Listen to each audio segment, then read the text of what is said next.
Hey, what's up, everybody? BDO44 coming at you with another video. All right, so it's a bunch of stuff going on in the NBA trade-wise, man. Whole lot of stuff. And it's not the trade deadline, but you would think it is the way trades are flying around.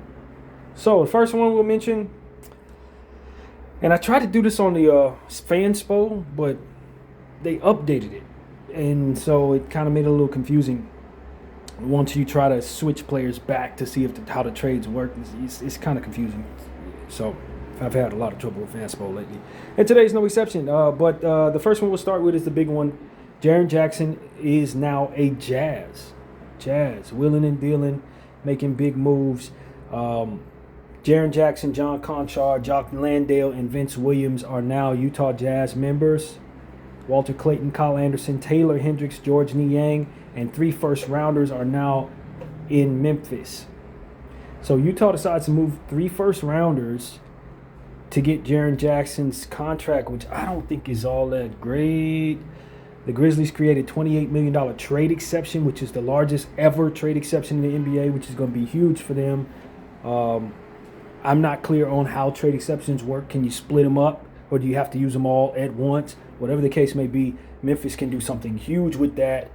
And clearly we see Memphis is willing and dealing. They're moving on from their timeline. They're starting over. So Ja is probably the next drop, next domino to fall. I pretty much expect for him to be traded over the next 48 hours. Where, I don't know if it's possible. I'm not sure. But that he will be attempted to be moved is not even a question. They're definitely looking to move him. So look for that to happen, in my opinion. So overall, Jaren Jackson going to the Jazz, I think is intriguing to a degree. You kind of wish they did this in the offseason, at the beginning of the season, because the Jazz are already in the dumps. They're not going to look to win. This is a team, the Jazz, now that can win. And they have one of the best shot-blocking tandems in basketball, with Walker Kessler coming back next year because he's out for the season. And then Jaren Jackson, that's incredible. That's incredible front court help. And then Markkanen at the 3, I guess you move him to the 3 now. Maybe you move Markkanen. I don't think so, though. But you're talking about Markkanen, Jackson, Kessler, Keontae George. That's a fantastic lineup, man. The Jazz suddenly look like a playoff team. Unfortunately, they've just dug themselves too far of a hole. And then, of course, Ace Bailey's also in that lineup. That is a nice lineup. The Jazz do not have a bad team anymore. You going into Utah thinking you're going to win? You may, because they may continue to tank. But Jaren Jackson's available to play. Kessler doesn't come back till next year, so Jaren's going to play center for now. But I'm talking about start of next year with what they have. This is not a bad basketball team anymore. You got to take them seriously.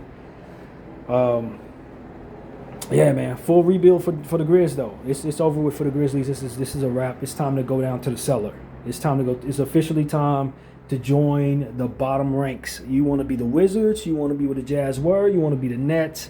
That's who you're trying to be, Grizzlies, over the next several years. It's time to start over. And those first-round picks will go a long way in that. I think you should feel great about this trade if you're the Grizzlies.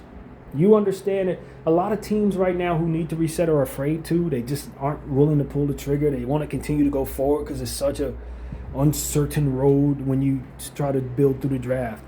But for the teams that are smart enough to do so, and the fan bases who are attached to those teams, it should be exciting because you know that a lot of great talent could potentially be coming in the league very soon. You will have all those guys. It's a long road of being bad, but you're going to have an exciting team about 5-6 years.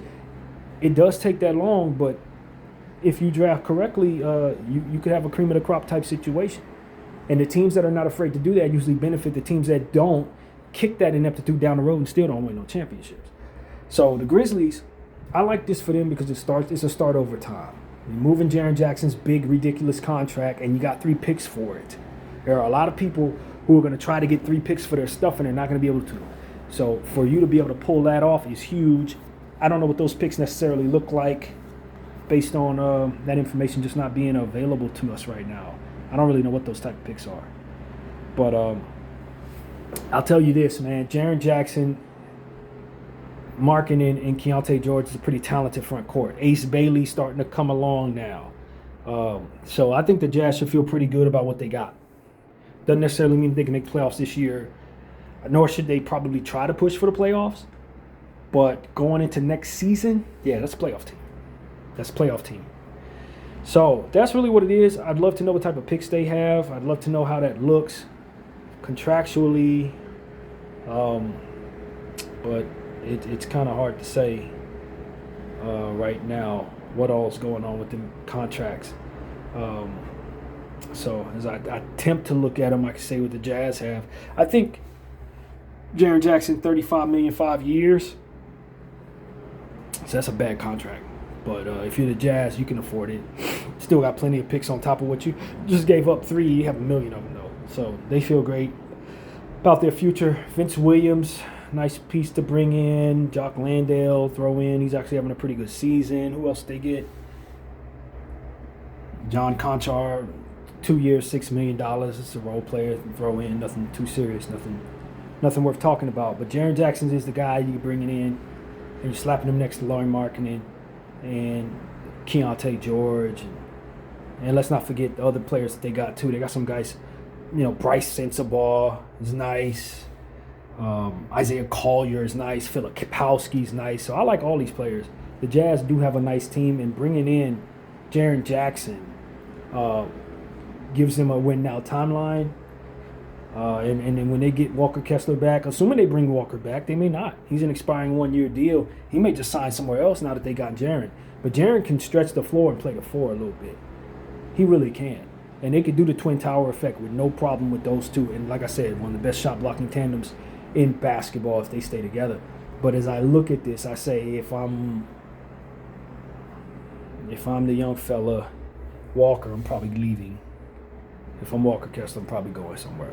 Probably going to the Lakers or something in the offseason. Yeah, hopefully for my sake as a Laker fan, that's exactly what happens. So that's what's going on with them. And from the Grizzlies standpoint, like I said, we're just resetting over there. It's Grizzly reset time. It's not time to talk about winning. It's not time to talk about necessarily really anything other than moving on from Ja Morant. That's the only thing they really need to be talking about right now. And Kentavious Caldwell-Pope, you got to get off of those salaries. Ja's making $39 million a year for 3 years. He won't offer that. Kentavious Caldwell-Pope, that's a horrible contract. $21 million for 2 years. That's awful. Get that out of here. Brandon Clark, $12 million for 2 years. And as little basketball as he plays, and your timeline being as it is, he got to get the hell out of here. Yeah, there's a lot of stuff that needs to go, man. They need to move on. But I can tell you this, I like what they have as it pertains to Jalen Wells, Jeezy Jackson, Javon Small, Scottie Pippen, even though he's been out all season. Cam Spencer is nice. Walter Clayton is now a real piece in Memphis. They're going to love having Walter Clayton and Cam Spencer together. Cedric Coward, Zach Edey. Taylor Hendricks now in Memphis. That's an underrated pickup. So, like, all that stuff looks good. The rest of it can kick rocks. But when you look at that tandem of like 6 players, you feel really good about the future of the Memphis Grizzlies so long as they're able to add some high lottery picks ahead. It's Coward, Clayton, Spencer, Gigi, Wells, Small, Pippen, Edey, Hendricks, all of that. Love it. Love all of it. I do not believe any of those people are leading people. I don't think those are leading guys. But you have a strong core of high-level role guys. So if you can get your stars over the next 3 years, suddenly your team's going to be really good with those role players. Because, man, Spencer, Clayton, Coward alone is enough to get you excited. Wells and Gigi been playing great. You got to love that. And Walter Clayton's going to have such a much bigger role on this team than he had with the Jazz, because the Jazz had 1 million guards. So, yeah. Order of business number 1. Get Ja Morant and Kentavious Caldwell-Pope the hell out of Memphis. That is order number 1 right now. Now that you got Jaren Jackson off the books, you feel wonderful about your future, but you got to move Ja ass. He got to go. All right, so that's really what I have to say about that. All right, the next trade, it was 2 of them that the Bulls got involved in. Pretty big trades. To be honest with you guys, those are not minor trades. They moved Vucevic to the Celtics for Anthony Simons. That's what they did today. Vucevic is on a contract. Let me see. Give me just a second. I will pull up both of these teams and I'll tell you what it looks like.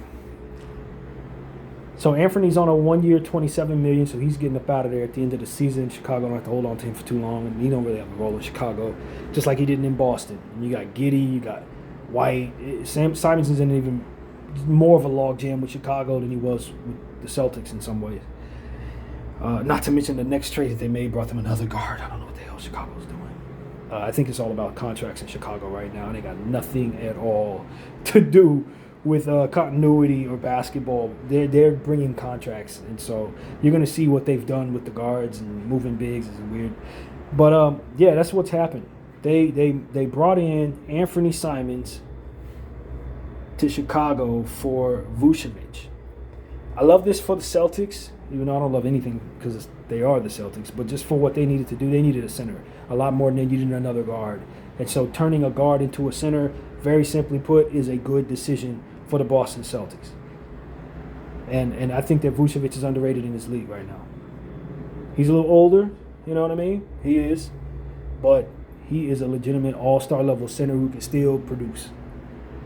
You know, there's a lot of people out there who don't necessarily think he's the best of Vucevic. He's not the greatest defensive player, this and that. But if you need a center who can stretch the floor, somebody who's a big body, hard to deal with, somebody who can get their points in the paint, pull down 10 boards, not much of a rim protector, but, you know, he's a legitimate all-star center. He can do it. He can do it. He's that guy. And so going to the Boston Celtics with them having success with, what's homie's name? Al Horford for several years. I think bringing in Nikola Vucevic is in a similar vein on the offensive end. And the Bulls, Anthony Simons, it's all about the expiring contract. They just wanted to get a younger player that they would more likely want to re-sign, maybe give them some insurance for the other guards that they may want to move on from. That's what makes sense to me. Just having a better expiring contract. Because Vucevic, for the Bulls, making $21 million, the Bulls are now bringing in this $27 million. So they added $6 million to their expiring contract situation. A younger player on their expiring contract situation. From a roster construction standpoint, I don't understand this at all, unless they have some other moves that they're going to make. And given the fact this is one of two moves they've made today, they may have intentions of making other moves. But yeah, this made a lot more sense for the Celtics than they did for the Bulls, based on what I'm looking at. A lot more sense. Celtics needed to turn a guard into a center. The Bulls most definitely did not need to turn a center into a guard.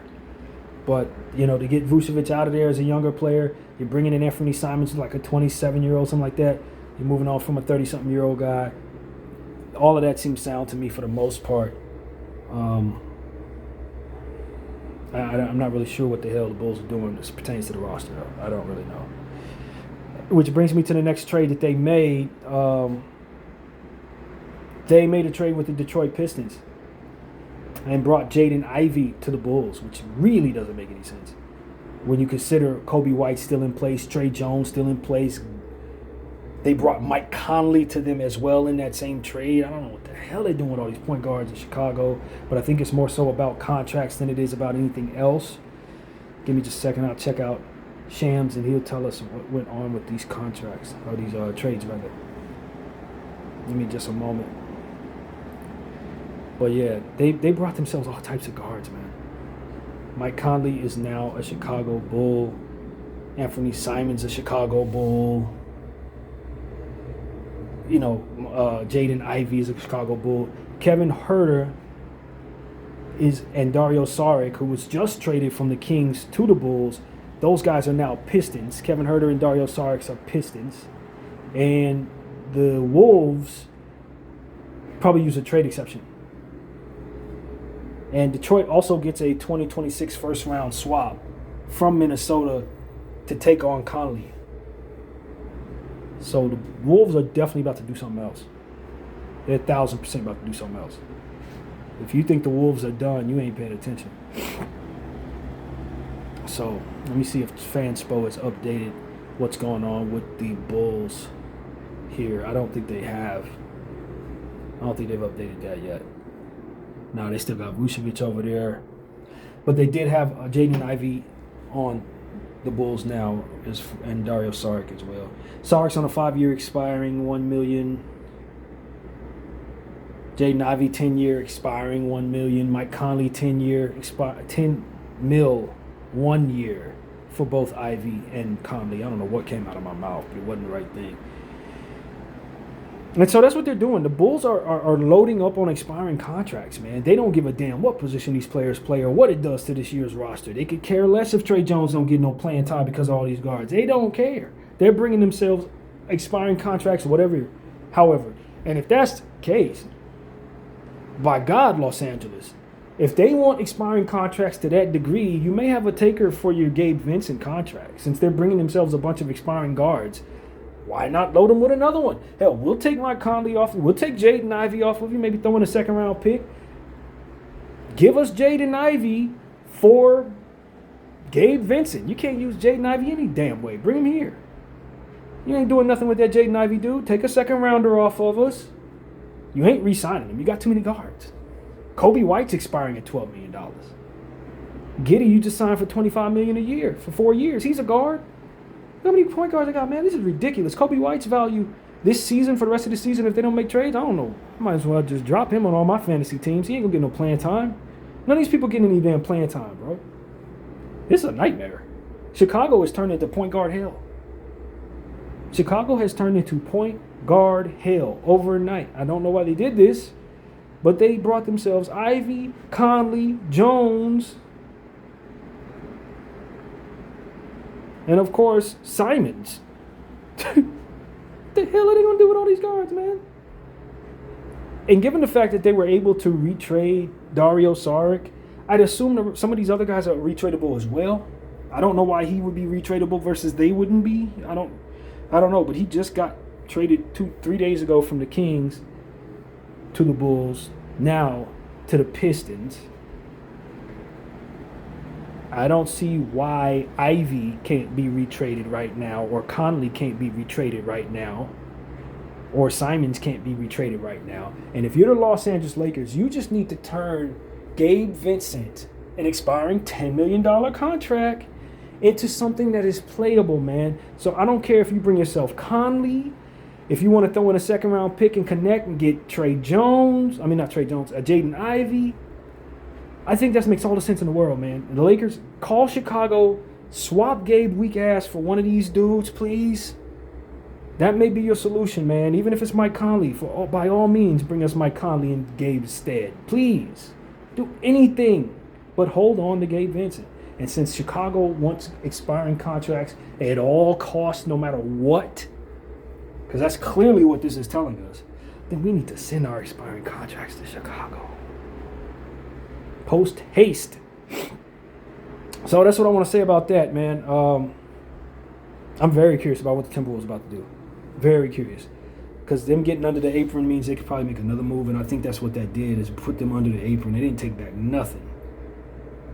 They just sent out a second round, a swap of some sort. I think a first round swap is what they said. And told Mike Conley to fly to Detroit. So they definitely could use a point guard. I do think they're going to go after somebody. I wouldn't be surprised if they go after John Morant now. I would not be surprised if Minnesota goes after John Morant. Rob Dillingham ain't ready to go. And they literally don't have a point guard right now. So yeah, I think that's your spot, Memphis. I think it's time to send John Morant up there with Ant-Man, even though Ant-Man was making fun of Ja literally like 2 nights ago, telling him he couldn't do something. But you're going to figure out what each other can do, because that's exactly where I would be sending John Morant.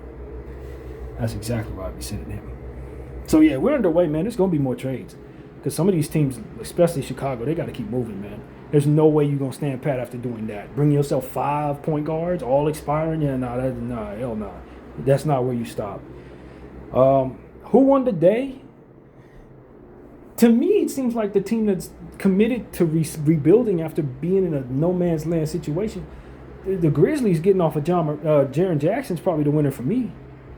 But I look at things a certain way. A lot of people are going to say Jaren Jackson, the best player, landed in Jazz, and that's the winner. They are a winner. I don't think they're a loser by any stretch of the imagination. But who was the big winner? The team that got off their damn contract and reset their situation.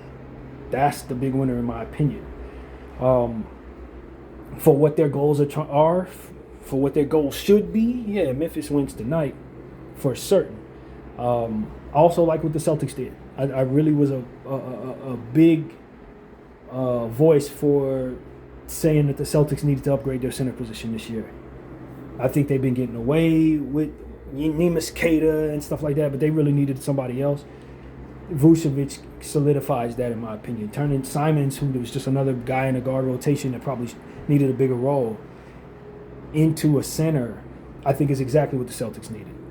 And don't call me crazy, but I would not be entirely surprised if the Celtics are representing the Eastern Conference in the NBA Finals. I know they said that Jason Tatum's not coming back, but I'm just not impressed with the Eastern Conference. The Detroit could be the team, but I have to see that to believe it.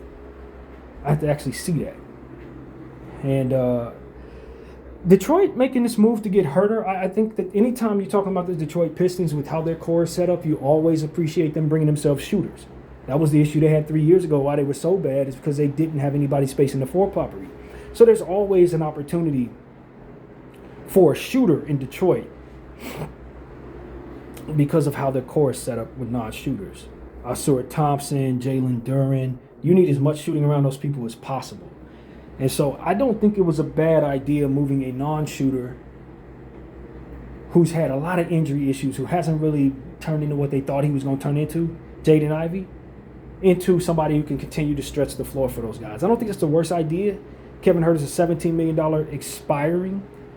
So you like that coming off of your books for free agency purposes. Kevin's not having the greatest year, so I don't know how well he's going to stretch the floor for them. He didn't do a great job this year in Chicago, but he's going to be motivated, definitely playing for a championship opportunity in Detroit. And I think this, with Jaden Ivey now being out, it solidifies Marcus Sasser having a bigger role. Javonte Green potentially has a bigger role. Ron Holland potentially a bigger role. So I think all of that could be a positive addition by subtraction in a way. Because you're always waiting for Ivey to get back. You're never going to put the ball in his hands. Ivey never turned into what he's supposed to, and now the injuries have piled up a little bit. I still think Ivey has a nice future, but not nearly what they thought he was going to be. And I just think that they're a team that really needs to continue to properly showcase their core of Ivey, Ausar, Duren. Like, you got to properly showcase them, and the best way to do that is to assure they have shooting on the floor. So I like it from a roster standpoint. I think they lost some value. You think of what you would expect Ivey to be and what you ultimately turn him into. You don't feel great about that, but they have so much depth. They just needed more of what kind of accentuates what their strengths are, and that is more floor spacing. So Duncan Robinson's having a good year with them. Bringing in Kevin Huerter helps with the shooting, gives them some Caris LeVert insurance, assuming they want to move on from Caris. Maybe, like I said, gives Marcus Sasser a bigger role, which I think is a good thing for their roster. Danis Jenkins potentially has a bigger role if he's even on this team anymore. I don't think he is. Is he? I don't know. He might still be there. I think he is. They would be wise to keep him because he really had a good start to the season. And, they're a team that's trying to win a championship. So if you're moving a piece for something that's a little less valuable but fits a little better and makes your roster slot in a bit better, then it might make some sense for you.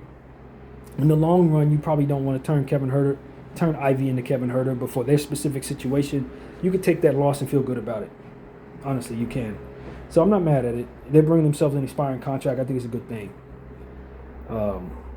So now that I see that they've put him over here, maybe Chicago has their situation updated on Fanspo, and we should see Ivey over there. Maybe even see Simons over here. Not yet, though. But, as we said, Ivey was on a 10-year expiring. 10 million 1 year expiring. Excuse me, I did it again. So it's a less valuable contract headed to Chicago. They feel good because they turned 17 million into 10 million on their books. It's a $7 million saved situation there. Get yourself under the cap. So Chicago is trying to position themselves to have all these expiring contracts at once. Mike Conley, free agent. Jaden Ivey, a free agent. Simons, potentially a free agent, I believe. I believe Simons a free agent. Kobe White, a free agent. And so, let me see am I right about Simons? Is he a free agent? Yes, $27 million coming off the books. So, this is going to be interesting to see what they do. Kobe White. I think the idea is they want to be able to re-sign Kobe White. By the end of the season, I would not be surprised if their ideas about what that is all about changes. Why? Because Anthony Simons is pretty good. He's another Kobe White. I'm not so sure he ain't going to outplay Kobe White. I'm not sure. If you told me Anthony Simons has a better second half of the season than Kobe White in this situation, I wouldn't be surprised, especially if Kobe continues to have injury issues. And so that it becomes a situation. Jaden Ivey. Maybe Jaden Ivey breaks out for the Bulls, although he ain't going to have many opportunities to do so based on this. It's a world where, like, you're looking at your situation and you're saying, yo, man, yeah, before we needed to re-sign Kobe White, now that we have all these guards, now we got to choose which ones fit us best, and you might find out it's not who you thought. Mike Conley's probably a buyout candidate. I don't think he's going to be a Bull for much longer. I think they buy him out. I think he's going to have a new team, a fresh new team in about 2 weeks. That's what I think. I think he's a buyout candidate for sure. I think the same thing about Dario Saric in Detroit, by the way. I don't think he's going to play there. I don't think so. So, yeah, it's going to be interesting, man. What happens with Ayo DeSumo? Because you're bringing in all these damn guards. Ayo's a $7 million 1 year expiring as well. They got a lot of expiring contracts in Chicago, man. Zach Collins coming off the books. They only got a couple players on tab for the next couple of years. You know, if Chicago really wants to make money, if they really want to do something for themselves, in my humble opinion, you attach somebody like Anthony Simons to Patrick Williams, and you get Patrick Williams up out of there over the next 2 days. Low key, get that contract off your books, man. Get that garbage off your books. Patrick Williams a nice player. He's getting a little better, all this and that, but he ain't got no business making $18 million over the next 4 years for you. Now, based on what y'all got going on, attach one of these newly found guards, whether it be Ivy or Simons, to Patrick and ship them out. Both of them, ship them out. Do yourself a favor. Ship. Find a way to get Patrick Williams off your books without having to give up a pick to do so. That's what I'll say. And if you can do that, you really win it. Because that contract is nasty. That don't have no business being on their books. So, yeah, man, Chicago's is a very interesting case study for not caring about what happens with your basketball team, your coaching staff, none of that. All of y'all can go to hell. We're going to bring ourselves expiring contracts. We don't care who's attaching them contracts. They could all play the same position. They could all need points and opportunities. We don't care. As long as we can just bring ourselves something that's expiring at the end of the year, we're happy with it. And that is what Chicago is. That's exactly what they're doing. I think it's extremely intriguing from a book's perspective. I think it's extremely unfortunate from a positional standpoint. I don't know how these people get their minutes or their shots up. They're not, basically. That's the reality is these people ain't going to play. So I don't know how it's going to work out, but Chicago is a mess, a big mess. So that's really what it is, but it ain't going to last for long. That mess is going to get cleaned up rather quickly. So, man, it's going to be an interesting offseason, man, because you got a lot of guards who going to need to find a home, man. And they're going to end up in log jams because there's going to be a lot of guards coming in out of the draft, too, that people are going to want to give opportunities to. So this is just a guard-heavy league. And this is another reason why NBA expansion is so important, man, because you got too many quality players and not enough opportunities for them to play. And so that's what you see, man. You could see some people that could still be good NBA players ending up somewhere outside of the league because of this dynamic. And that's unfortunate, but it's true. And this is another reason why I'm so frustrated with a guy like Gabe Vincent, because Gabe Vincent is definitely a guy who needs to be in China right now. As a Laker fan, he needs to be in China, y'all. Look at all these damn good guards and log jam situations, and we're sitting here with Gabe Vincent getting meaningful minutes. Hell no, bro. Everybody on this Bulls team needs to be getting minutes over that man. And he on the Lakers, getting eyes on him every damn night to do nothing? Get him the hell. I cannot stress this enough, Lakers. I know this ain't a Laker video, but please call Chicago and send Gabe Vincent to that situation and grab one of them guards, man. Grab one of them guards that are on the same contract. Give them a second-round pick. You know what I'm saying? Give them Dalton Connect. Get one of these high-level guards that are going to be stuck in point guard purgatory for the next 6 months and bring them to the Lakers, man. That's what I'll say. And I think I'll leave you guys with that. If another trade pops up, of course, we'll talk about it. But, you know, Jaren Jackson of Jazz, Simons, Conley, Ivy, all Bulls. I think it's intriguing that the Memphis Grizzlies are now holding on to Taylor Hendricks and Walter Clayton Jr. I think that Utah gave up on those guys a little early, but they do have a lot of people to draft with picks that are coming in different roster spots. They probably got them solidified anyway, but I do think that it is a rare situation where you see guys of that caliber, that young, move this soon. So I like that for them. I think that Memphis is going to be a great opportunity for them. G.G. Jackson, Taylor Hendricks, I think is intriguing to me. With Wells and Coward, I really like that.